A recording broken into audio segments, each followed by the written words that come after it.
Okay guys, announcement guys, another day, another dustpan. So sila na guys yung una natin dustpan na ginawa. Kaya gumawa naman tayo ng DIY na dustpan. So sirang container to guys, gawin nyo siyang dustpan. Ayan, tinabas ko na siya. Ayan. So sira na kasi yung naon natin ginawa. Gagawa tayo ng panibago. So bale ito yung luma. Okay, so sira na siya.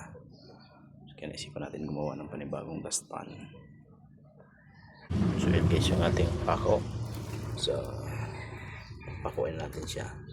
So wala kasing tagawak ng cellphone o taga video, kaya ganito lang. Yan yung gamit natin, martilyo galing baka lang. So yan na guys yung ating DIY dustpan. Yeah, quality. Sige, so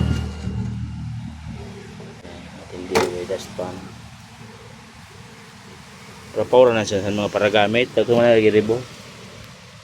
Yan narugok. Okay guys, so dito lang tayo. Bye.